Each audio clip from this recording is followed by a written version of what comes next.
Les Vikings. Ils déferlent sur des villes, des monastères, sur des contrées entières qu'ils pillent et incendient. Au nom de leur dieu, ils célèbrent de sanglants sacrifices et croient au Valhalla, promesse d'une nouvelle vie pour les guerriers tombés au combat.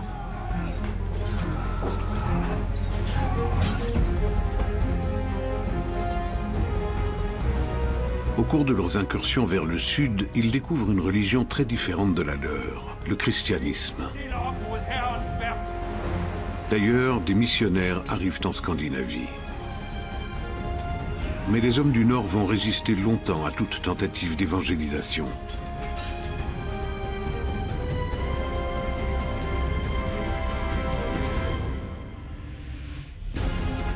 Qui étaient les terribles Vikings? Et qu'est-ce qui a pu les convaincre de se convertir?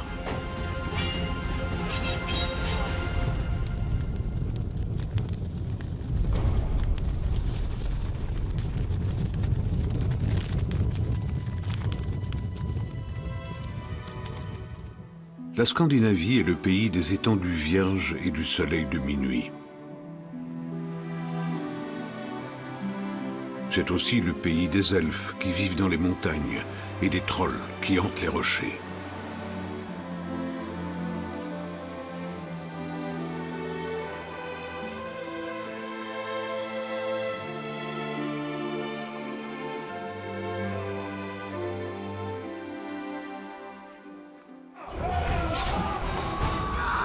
C'est enfin le pays des terribles guerriers vikings qui ont pillé tout le nord de l'Europe.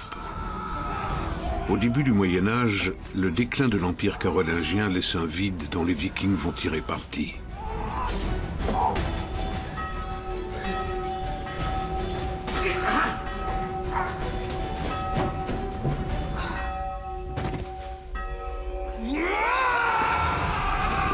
Et notamment Olaf Tryggvason. Fils de roi, il a connu l'esclavage avant de retrouver la liberté. Il a réussi à s'imposer et à reconquérir le trône de Norvège.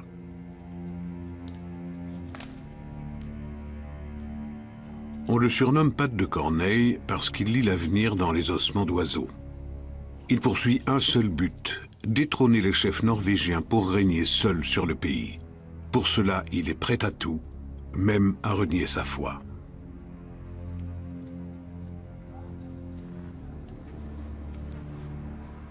Comme lui, de nombreux tyrans de l'époque sont tentés de se convertir au christianisme pour légitimer leur pouvoir. Car pour les chrétiens, le pouvoir royal est d'origine divine. Olaf Tryggvason reçoit le sacrement du baptême en 994. Ces sujets n'ont guère le choix, c'est le baptême ou la mort.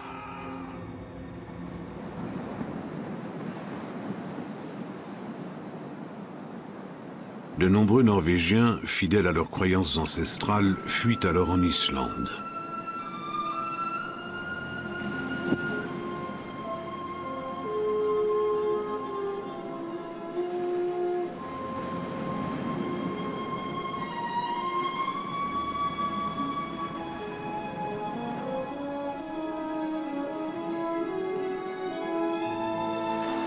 Quels peuvent être leurs sentiments à leur arrivée sur l'île ?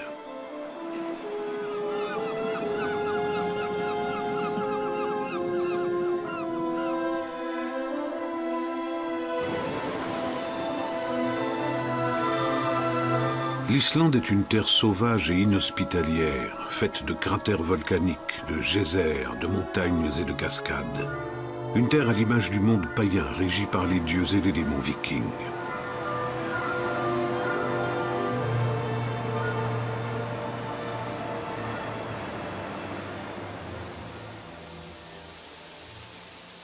À Stöng, on a découvert une ferme ensevelie sous les cendres volcaniques lors de l'éruption de 1104.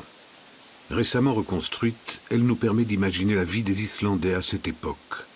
C'est une bâtisse dépourvue de fenêtres, les murs en tourbe sont couverts d'herbes.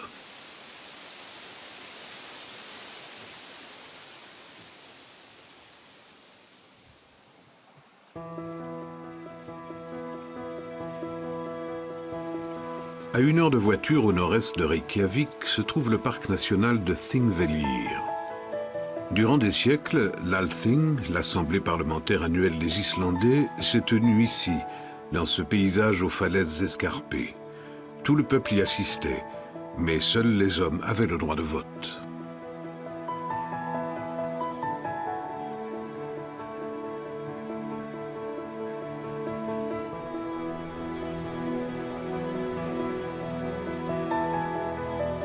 Vala Björk Gartharsdottir est archéologue.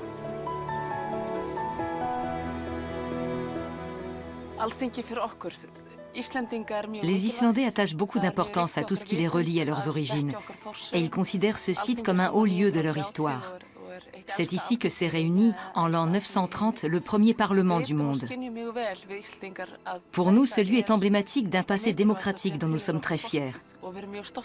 C'est ici que nos ancêtres ont jeté les bases de notre société moderne.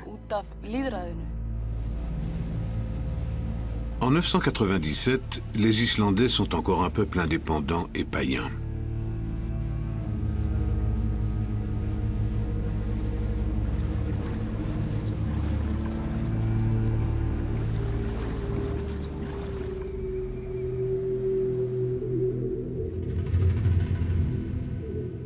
Parmi leurs dieux, Odin est le plus puissant. Alors qu'il cherchait la connaissance, il a perdu un œil. Il y a gagné le don de divination. Il est accompagné de 2 corbeaux. Freya est la déesse de la fécondité, de la beauté et de l'amour. Thor est le plus fort de tous. Dans la société guerrière des Vikings, c'est lui que l'on vénère le plus. Il est représenté comme un personnage de haute stature, massif et brutal. Il a créé le tonnerre, mais son arme est le marteau Mjolnir. Ses adorateurs portent un marteau de Thor autour du cou.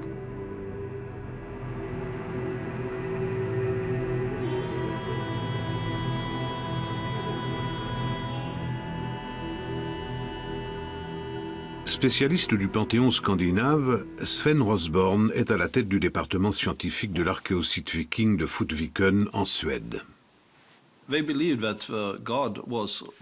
Pour eux, les dieux étaient comme des hommes. Même s'ils étaient bien plus puissants que les hommes, ils se comportaient comme eux. Ils buvaient, ils mangeaient, ils faisaient l'amour et se jouaient des mauvais tours comme les mortels. Mais qui sont exactement les Vikings, ces guerriers qui croient en Odin, Thor et Freya, et qui parcourent le monde en quête de richesses à piller, mais aussi à acheter et à revendre? Tous les Scandinaves ne sont pas des Vikings. Les Vikings sont des hommes jeunes qui se livrent au pillage, une étape incontournable pour devenir des hommes.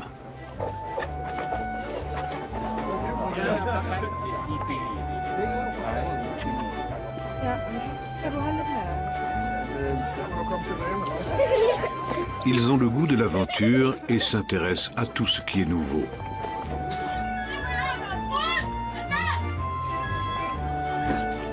Beaucoup vivent bien, avec des chefs moins despotiques qu'Olaf Tryggvason. Leur dieu leur donne satisfaction. Pourquoi donc changerait-il de religion ?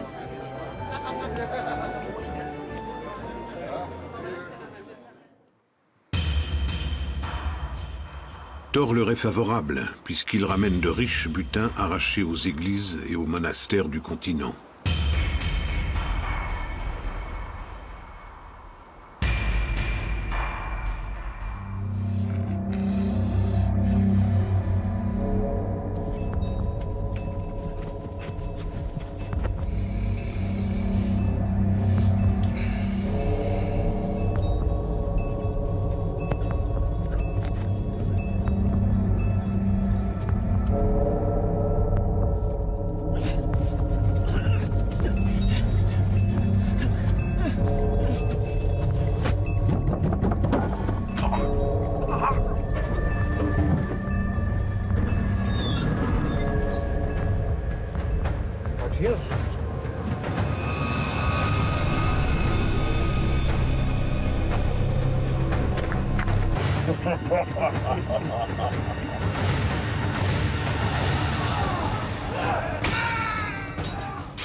En l'an 793, les guerriers scandinaves attaquent le monastère anglais de Lindisfarne. Ce raid marque le début de l'ère viking qui va durer près de 3 siècles. Au début, les Vikings concentrent leurs raids sur l'Angleterre, l'Irlande et le royaume des Francs. Pas un été ne se passe sans pillage, mais en hiver, ils restent chez eux. Été 2010. Nous sommes à Upokra, un site de fouilles archéologiques à proximité de la ville de Lund, en Suède. L'archéologue Carl Magnus Lentorp et son équipe mettent au jour le centre d'un village viking. Tout récemment encore, on pensait que les Vikings vénéraient leur dieu à ciel ouvert. Mais une découverte spectaculaire a bouleversé cette conception. À environ 20 mètres d'ici, nous avons mis au jour les fondations d'une maison de cérémonie, qu'on pourrait qualifier de temple. Même si l'emprise au sol du bâtiment est modeste, la taille des assises de fondation évoque un édifice très élevé, qui devait se repérer de loin dans le paysage. On avait trouvé des objets précieux sur d'autres sites vikings. Comment sait-on qu'il y avait un temple ici ? Ce sont les objets qu'on a retrouvés sur ce site qui ont apporté la preuve de la finalité religieuse de ce bâtiment, notamment une coupelle et le fameux calice du Pokra. Selon la théorie intéressante de Charlotte Fabeck, les Vikings auraient enfoui ici leurs objets religieux les plus précieux quand ils ont compris que la bataille était perdue et que le christianisme allait supplanter la vieille religion. Ces objets sacrés ont d'autant plus de valeur pour les archéologues qu'ils racontent l'histoire du clan qui les a utilisés. Les archéologues ont eu de la chance de tomber sur des objets rituels d'une telle importance. Qui sait ce qu'on pourra trouver encore ? Juste à côté du site du Pokra, une équipe de chercheurs dirigée par l'Autrichien Wolfgang Neubauer sonde le sol avec un radar et un magnétogramme. Ici, on voit une série de points sombres. Ce sont des tombes profondément enfouies dans le sol. Les zones sombres à l'intérieur des tombes ont une force géomagnétique plus élevée. Voilà pourquoi on les repère si bien. À cet endroit, par exemple, on détecte une forme rectangulaire. Il s'agit probablement d'une maison viking assez grande.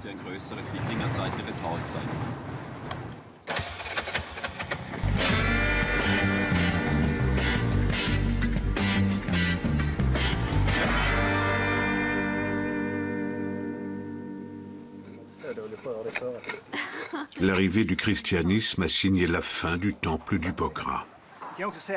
La construction du temple remonte au IIIe siècle après Jésus-Christ. Les fouilles montrent que le sol a été refait plusieurs fois et que toutes sortes de rénovations ont été entreprises. Le bâtiment a été utilisé jusqu'à la première moitié du Xe siècle, comme une église de village le serait aujourd'hui. Le sol du Pokra a livré aux archéologues un véritable trésor. Parmi les nombreuses pièces mises au jour, des objets de culte en or pourraient représenter des dieux. Reste à savoir lesquels. Pendant près d'un siècle, la question de l'existence de temples dans la tradition cultuelle des anciens Scandinaves a fait débat parmi les scientifiques. Le jour où on a découvert celui du Pokra, ça a été comme si tout à coup les vieilles sagas islandaises prenaient vie. C'est un moment unique dans la vie d'un archéologue.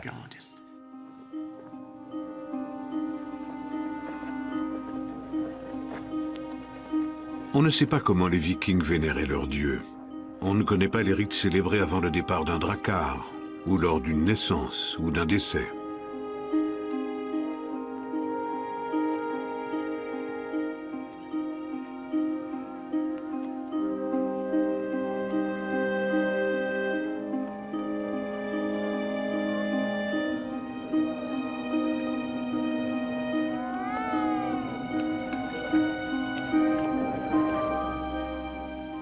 Odin!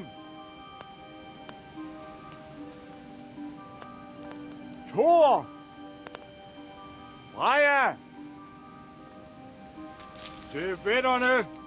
Malgré les rares informations que l'on possède sur les croyances et les pratiques vikings, certains tentent de reconstituer ces rites.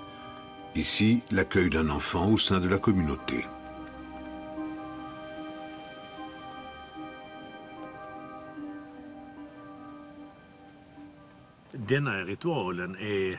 Ce rite rassemblait la famille au sens large, c'est-à-dire le clan et ses alliés. Aujourd'hui encore, certains parents préfèrent perpétuer cette tradition païenne plutôt que de faire baptiser leur enfant à l'église.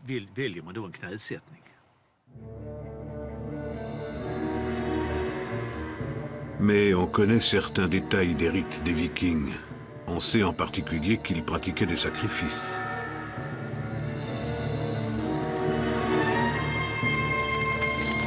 Non loin d'Uppsala, des animaux et des hommes étaient sacrifiés tous les 9 ans avant d'être pendus dans un bois sacré.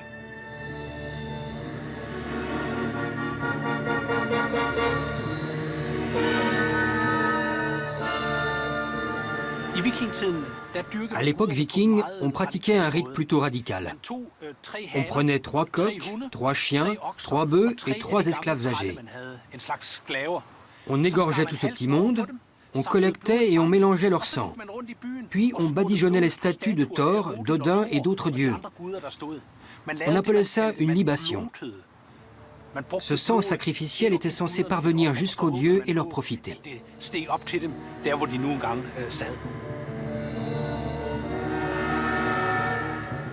En Suède, de nombreuses découvertes archéologiques confirment cette pratique du sacrifice.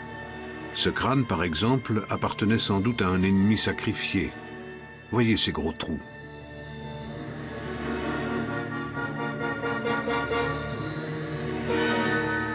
À Uppokra, on a découvert un lieu de sacrifice. Les armes des ennemis vaincus ont été tordues symboliquement et leurs ossements posés juste à côté.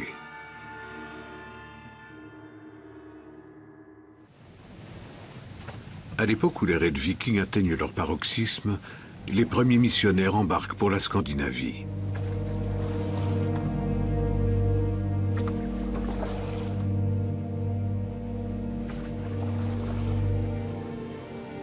En 830, le moine Hansker débarque à Birka, en Suède, un grand port de commerce situé sur le lac Mälar. Olaf Tryggvason ne se fera baptiser qu'un siècle et demi plus tard.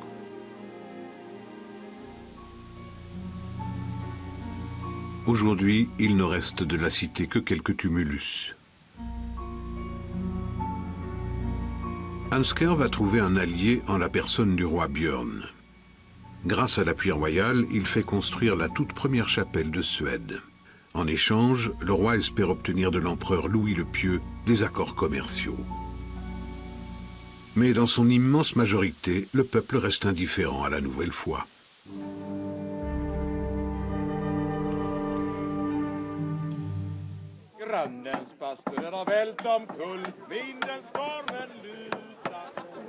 Tout comme Hansker, les premiers missionnaires sont confrontés à une difficulté de taille. Les Scandinaves ne vivent pas dans un grand royaume unifié, mais dans de petits fiefs. La tendance est à l'individualisme.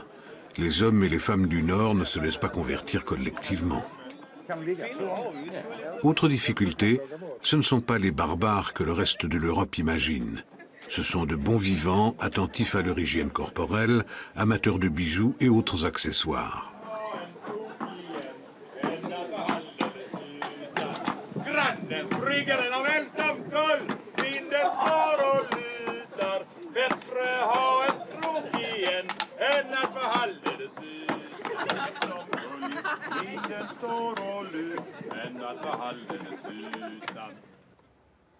Les belles étoffes se vendent à prix d'or.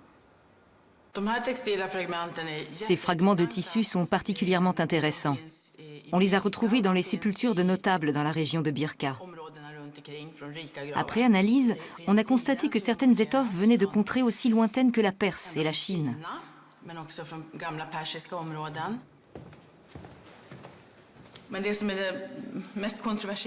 Une question longtemps controversée de l'iconographie viking a été l'usage de ces broches appelées fibules sur les vêtements féminins. Pendant longtemps, on a pensé que les femmes vikings les portaient très haut, au niveau de l'épaule, ce qui était conforme à une certaine conception chrétienne de la chasteté et du sacrement du mariage. Mais les fragments de costumes retrouvés dans les tombes attestent d'une réalité sociale et religieuse différente.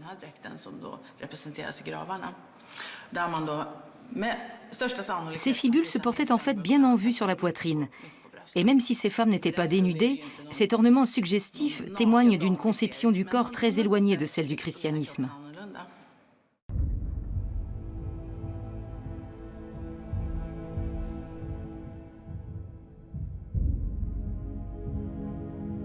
Les dieux de cette société païenne vivent loin au nord, dans une forteresse appelée Asgard.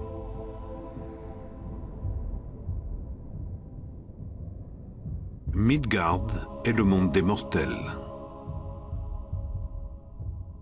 Et Utgard, le monde des géants, dans les profondeurs insondables de la Terre.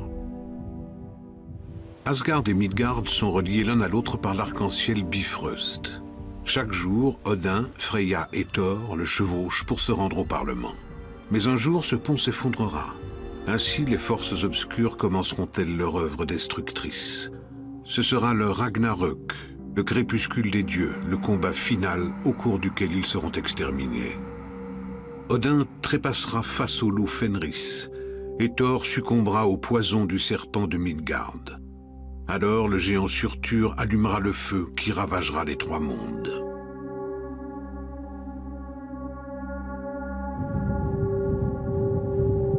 Mais certains dieux renaîtront des cendres de l'ancien monde, et une nouvelle ère commencera.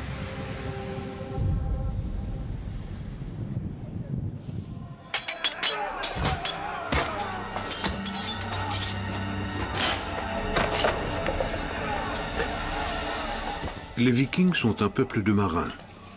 Leurs vaisseaux leur sont indispensables pour leurs raids, mais aussi pour tisser un réseau commercial impressionnant partout en Europe.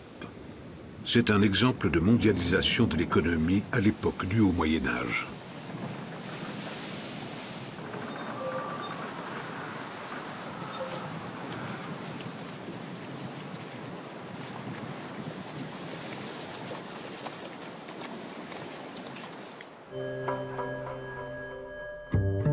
En 1962, des archéologues ont découvert 5 navires en bon état de conservation au fond du fjord de Roskilde, au Danemark. Leur forme et l'association de rames et de voiles en faisaient des embarcations maniables et rapides, avec lesquelles aucun autre bateau européen ne pouvait rivaliser.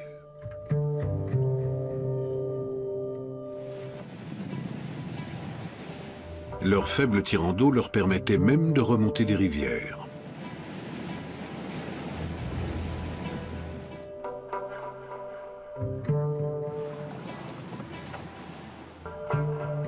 Le navire le plus long jamais construit, pas moins de 50 mètres, a appartenu au roi Olaf Tryggvason.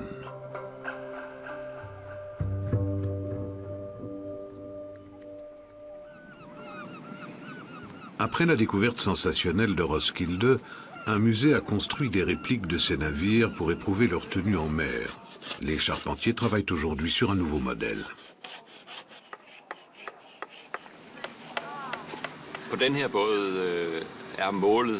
L'objectif de ce chantier est d'arriver à reconstituer le raisonnement et la méthode des Vikings pour construire un bateau comme celui-ci.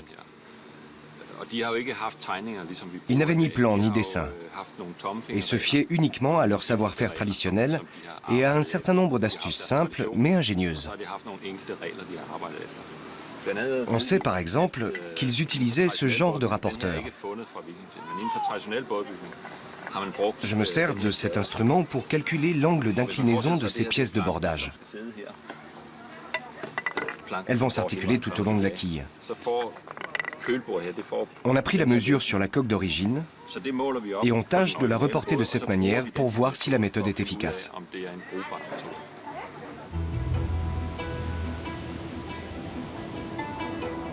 En 2007, une traversée spectaculaire a eu lieu. Un équipage a rallié Roskilde à Dublin, en Irlande, en 6 semaines. Preben Sorensen a participé à l'aventure. On ne savait pas ce qui nous attendait. Au plus fort de la tempête, le gouvernail a cassé et il a fallu ramener la voile à toute vitesse. Je n'ai pas eu peur, mais pendant 10 bonnes minutes, je me suis dit, c'est la fin de l'aventure, il va falloir se jeter à l'eau. And we have waves coming in from the Atlantic, old waves, Imaginez cette petite structure confrontée à d'énormes vagues venues de l'Atlantique, avec à son bord un équipage dont la moitié est en train de rendre tripes et boyaux.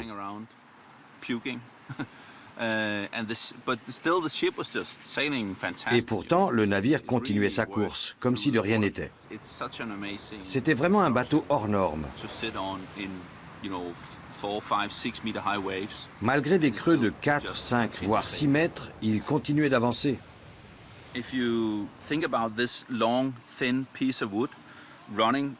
Imaginez ce long bout de bois propulsé par un vent terrible contre de gigantesques murs d'eau.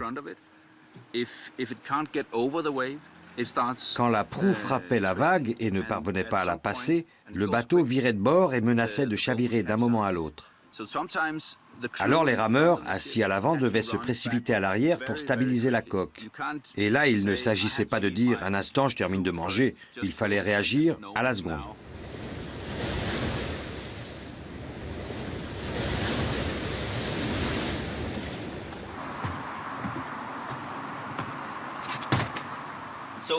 Voilà, c'est sur ce banc que j'ai passé plusieurs semaines de ma vie.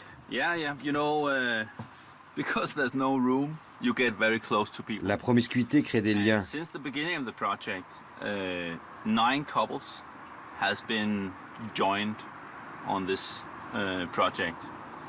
Et depuis le lancement du projet, pas moins de 9 couples se sont formés et 2 bébés sont nés.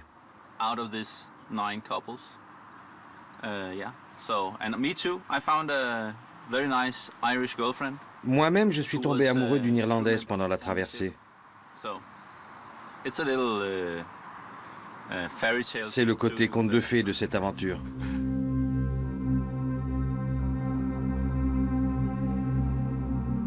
Les navires conduisaient les Vikings jusque dans l'au-delà.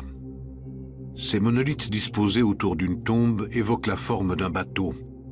C'est avec ce navire que le guerrier mort rejoindra la table d'Odin au Valhalla.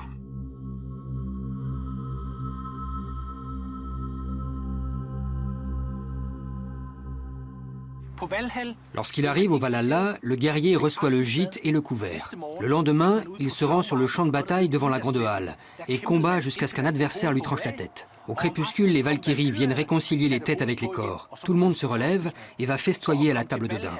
C'était l'endroit le plus enviable de la Terre. Seuls les guerriers avaient accès au Valhalla. Le reste du peuple était accueilli dans le royaume nébuleux de Hel, la déesse de la mort, qui possédait son propre navire. Les Vikings croyaient qu'à la fin des temps, les forces du mal viendraient combattre les dieux à bord d'un grand bateau dont la coque était confectionnée avec les ongles des morts. Voilà pourquoi ils prenaient toujours soin de se couper les ongles à ras.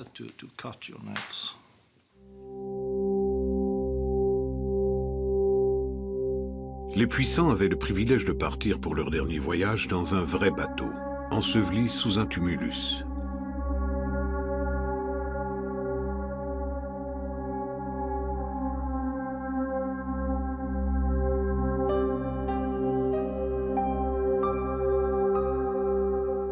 Le musée des navires vikings d'Oslo abrite l'une des plus belles pièces connues découvertes à Oseberg.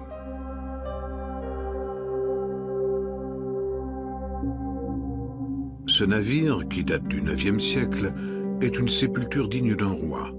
Et pourtant, ce n'est pas la dépouille d'un homme qu'on y a trouvé, mais celle de 2 femmes.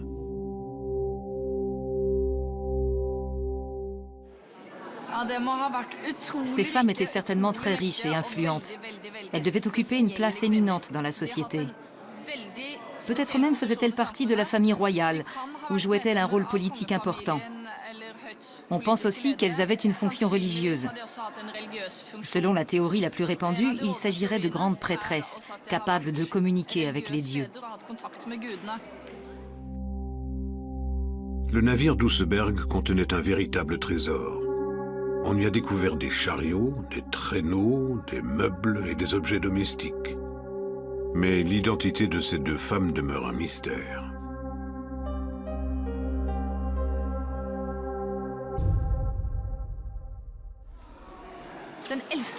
La plus âgée porte autour de la taille une ceinture, à laquelle est fixée une petite bourse. On y a trouvé des graines de cannabis, ce qui n'est certainement pas fortuit. Il est probable qu'elle se servait de cette plante pour entrer en transe et communiquer avec les dieux. Il est possible également que, compte tenu de son âge et de sa santé précaire, elle s'en soit servie pour soulager ses douleurs. On peut aussi imaginer qu'elle en a fait un usage à la fois religieux et pharmaceutique.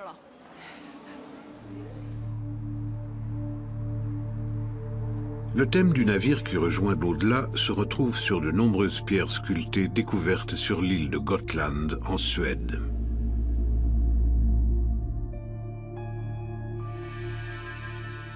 Ces pierres relatent de hauts faits accomplis par des héros de légende tombés dans l'oubli.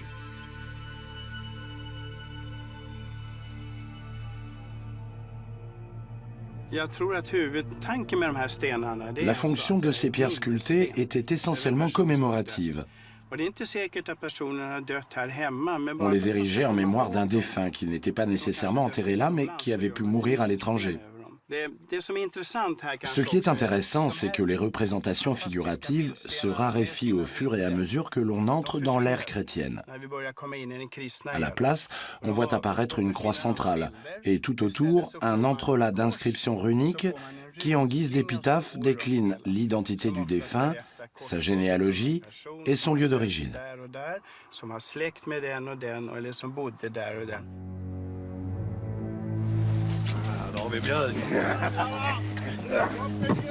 Au IXe et Xe siècle, toute l'Europe du Nord tremble à la seule évocation des Vikings.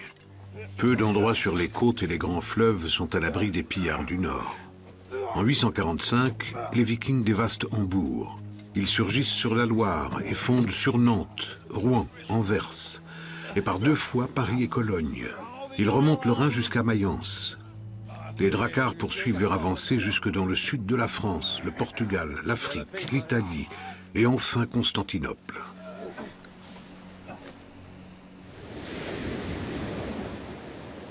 Une partie du butin finit sur les marchés du royaume viking, notamment à Æthelbu.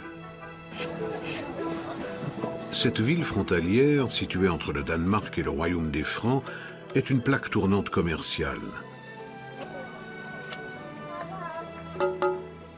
C'est l'itinéraire le plus court pour qui voyage par voie de terre entre la mer Baltique et la mer du Nord.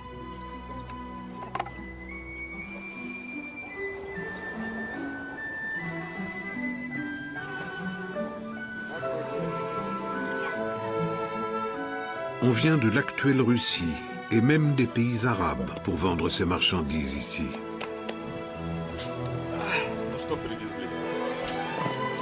À Æthelbu, on trouve des fourrures, de l'ambre, de l'or, des armes et même des esclaves.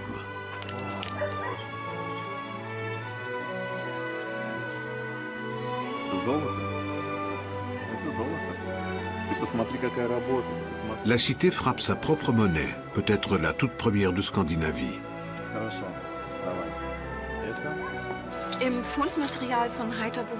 Les fouilles ont mis au jour des objets comme ces entraves destinées aux esclaves. Cela prouve qu'on faisait commerce de marchandises, mais aussi d'hommes. La vie de l'évêque Rimbert contient une histoire à ce sujet. L'évêque Rimbert, successeur d'Ansger, se rend un jour au marché d'Æthelbu et remarque une nonne enchaînée qui est à vendre.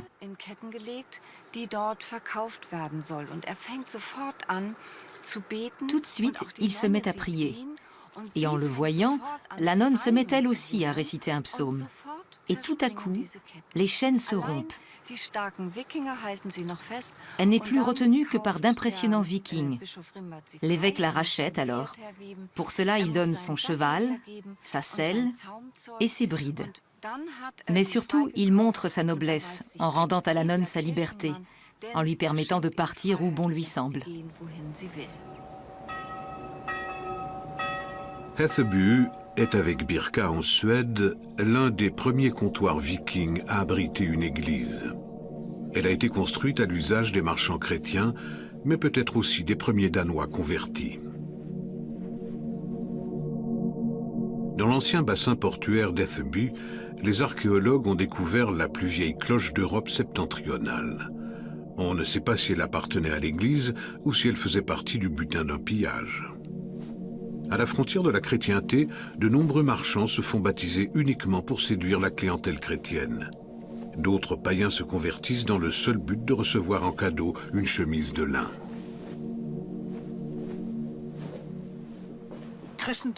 Le christianisme séduit surtout les chefs de clan. On leur rend visite et moyennant quelques armes et des bijoux pour leurs femmes, ils consentent à embrasser la nouvelle religion. Mais on est loin de toucher le plus grand nombre.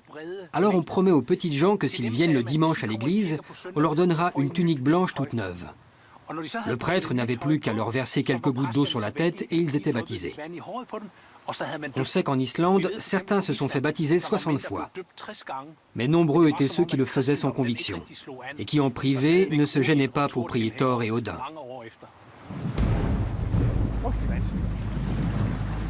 Retour en Norvège à la fin du Xe siècle. Le roi Olaf Tryggvason impose par la force le christianisme à ses sujets. Mais Olaf l'ambitieux veut évangéliser les Islandais pour affirmer son pouvoir sur eux. Il dépêche le missionnaire Thangbrand sur place. Ce dernier pratique un prosélytisme sans scrupules. Il ira jusqu'à commettre des meurtres. Thangbrand va passer 2 ans sur l'île.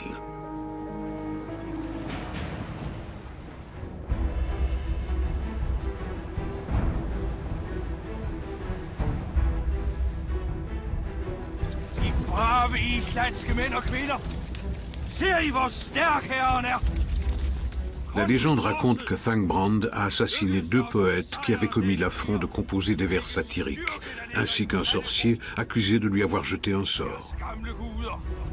Gå intet stille op mod herrens værk. I skal omvende jer. I skal følge herren, den eneste sande Gud. Her ser I. Partout où il prêche, il déchaîne les passions. Les uns sont fascinés, les autres le haïssent. Aujourd'hui encore, c'est un personnage très controversé. Den sande tro. Læren om den ene sande Gud.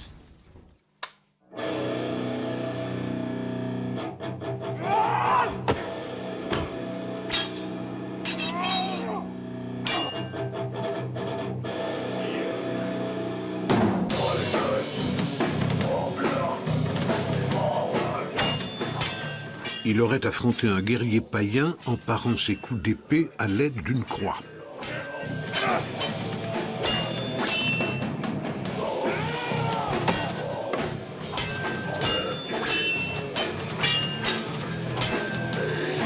Pour le groupe de heavy metal danois Svartsot, littéralement la mort noire, cela méritait un hommage musical.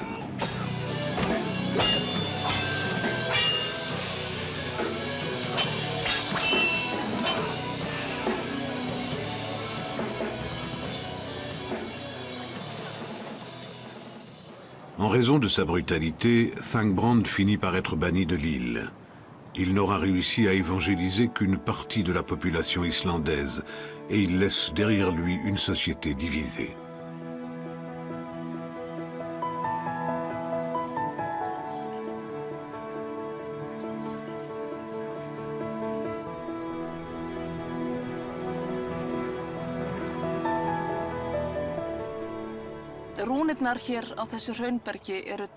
Les inscriptions runiques qui sont gravées sur cette roche volcanique disent en substance « Quiconque vient en ce lieu le fait à ses risques et périls ».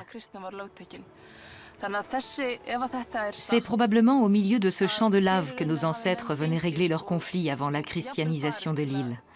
Ils s'y battaient en combat singulier pour laver leur honneur, défendre leur famille ou régler des différends.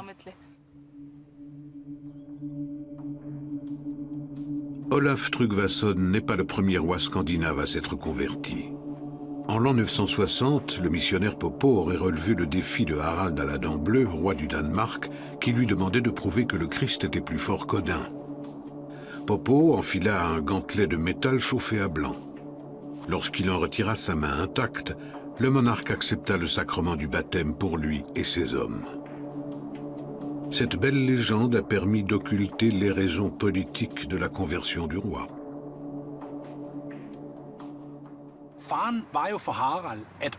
Harald craignait qu'en dépit de tous ces arguments, l'empereur Othon annexe le Jutland au Saint-Empire romain germanique.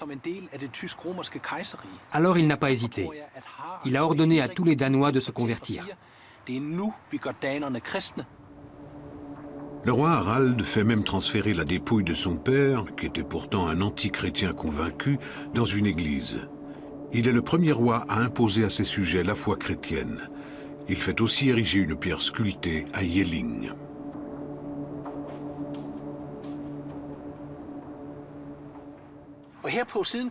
Sur cette face, on voit le Christ. Voici ses bras, son corps et ses pieds qui reposent sur cette protubérance. C'est à ma connaissance la représentation du Christ la plus ancienne de Scandinavie. Et si vous aviez vécu avant 1707, vous auriez vu que cette œuvre était polychrome.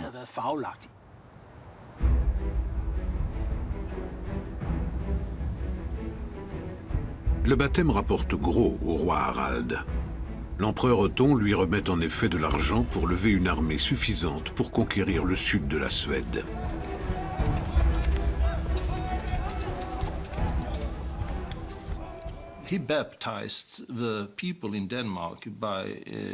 Harald a ordonné aux Danois de se faire baptiser.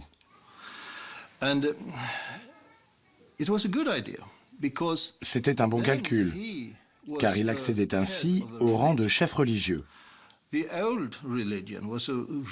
La vieille religion était centrée sur la vénération de la nature.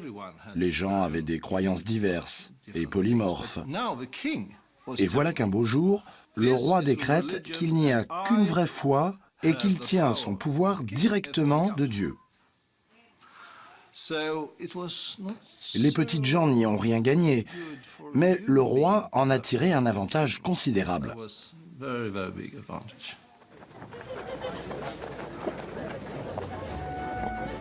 De nombreux Scandinaves ont découvert le christianisme par le biais des échanges commerciaux.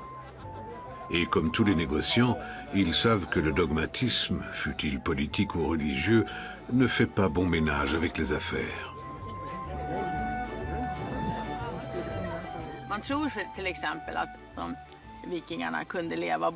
On pense que les Vikings n'avaient aucun scrupule à vivre une double vie spirituelle, tantôt chrétienne, tantôt païenne.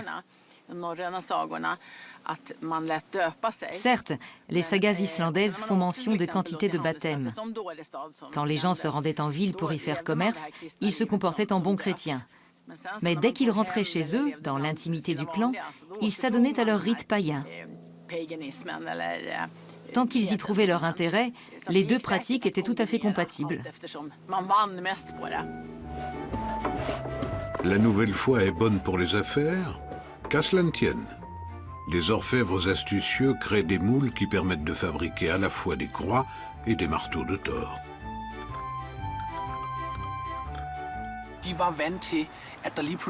Pour eux, ça ne faisait jamais qu'un dieu de plus dans leur panthéon, qui en comptait déjà plus de 70. Le fait qu'il y ait un nouveau dieu nommé Jésus ne leur posait aucun problème.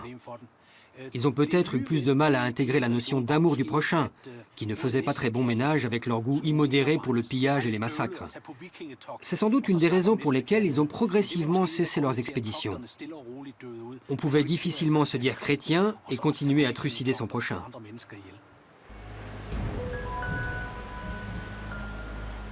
Thangbrand est banni et revient en Norvège où il avoue au roi Olaf Tryggvason l'échec de sa mission. Selon lui, jamais il ne sera possible de convertir tous les Islandais au christianisme.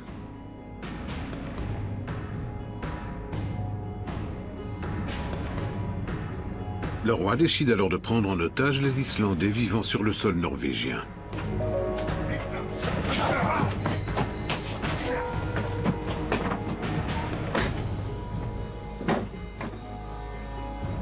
Il les fait arrêter et menace de les mettre à mort si l'Islande n'adopte pas la foi chrétienne.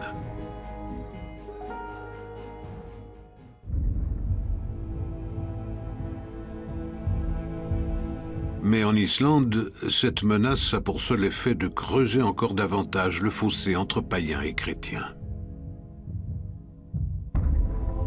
En l'an 999, les chefs de clan convoquent l'Althing, l'assemblée parlementaire, qui sera sans doute la plus importante de toute l'histoire de l'Islande.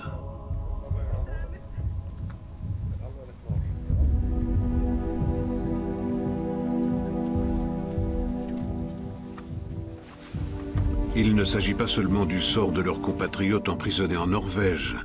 C'est la paix civile et l'avenir même de la nation qui sont en jeu. Ces Vikings, jusqu'alors si tolérants en matière de questions religieuses, campent sur leur position. Une guerre civile semble inévitable.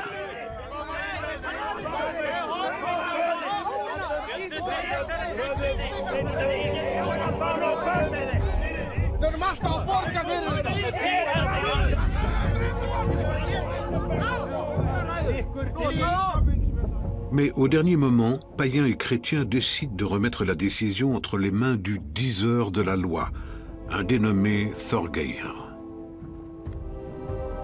Thorgeir se plonge alors dans une transe qui durera 3 jours et 3 nuits.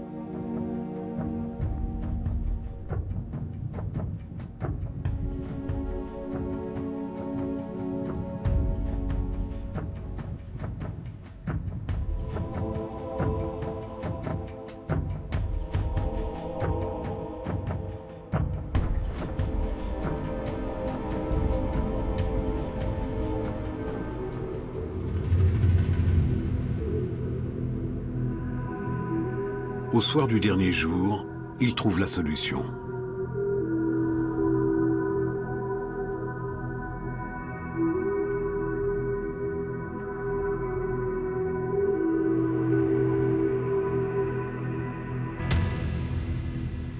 Kæru landsmenn, við skulum trú á eitt. Si nous voulons une seule loi, il nous faut une seule foi. Sur la place publique, les Islandais seront désormais chrétiens. Mais chez eux, dans l'intimité de leur foyer, ils pourront rendre un culte aux anciens dieux. Un jugement dans la plus pure tradition viking, où la tolérance n'exclut pas le pragmatisme.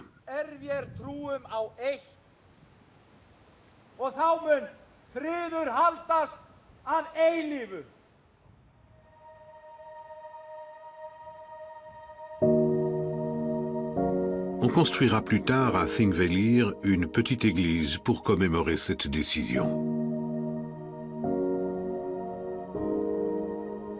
Officiellement, les chefs de clan renient donc leurs anciens dieux, même s'ils ne comprennent pas grand-chose à la nouvelle foi. Peu à peu, le changement se fait ressentir dans la vie des Scandinaves. Jusque-là, chacun sollicitait les dieux directement. Maintenant, il leur faut un intermédiaire, le prêtre, ainsi qu'un lieu de rassemblement. La distance avec Dieu s'accentue, tout comme la distance entre le sujet et son roi.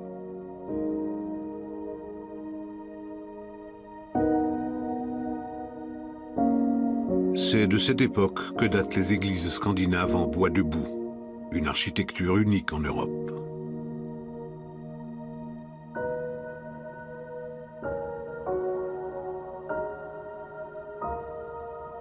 Les baptêmes des guerriers vikings ne sont qu'une première étape.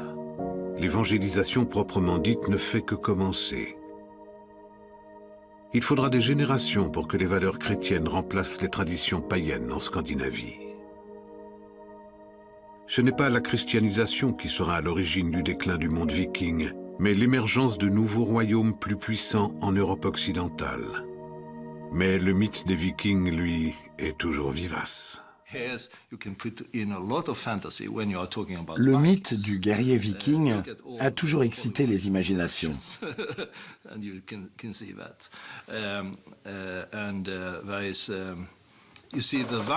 Je pense notamment à l'image du colosse coiffé d'un casque à cornes, véhiculé par les films hollywoodiens. Les Vikings n'ont jamais eu de cornes sur leur casque. Ils auraient été bien embarrassés pour combattre avec un tel attirail. En fait, c'est Richard Wagner qui les en a affublés.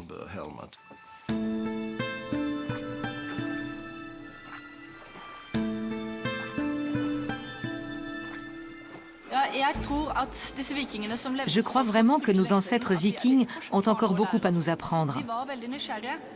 Ils étaient curieux et aspiraient à rencontrer d'autres peuples et d'autres cultures. Pas seulement pour les tuer et les piller, mais aussi pour découvrir de nouvelles techniques, de nouvelles idées, une nouvelle spiritualité. Les Vikings étaient des gens très ouverts, avides de connaissances. Et toutes ces idées nouvelles, ils n'ont pas hésité à les transposer chez eux pour transformer leur société.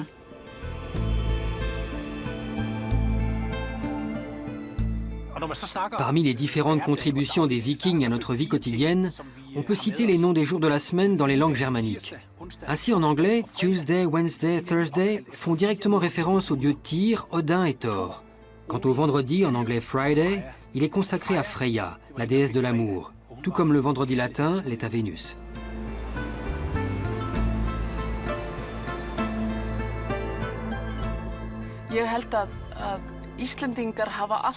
Je crois qu'au fond d'eux-mêmes, les Islandais sont toujours restés un peu païens face à la complexité et à la beauté de la nature qui les entoure. Dans la langue islandaise, le mot superstition se dit littéralement croyance parallèle, une notion qui renvoie au compromis historique de Þorgeir, qui a autorisé les Islandais à continuer à pratiquer en privé leur culte païen. Cette croyance parallèle, c'est l'héritage qu'il nous a transmis. Par exemple, nous croyons aux elfes et à l'existence d'un monde parallèle.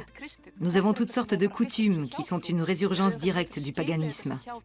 Pour nous, ce n'est pas de la superstition, c'est l'héritage des générations précédentes. Ces croyances sont indéfinissables.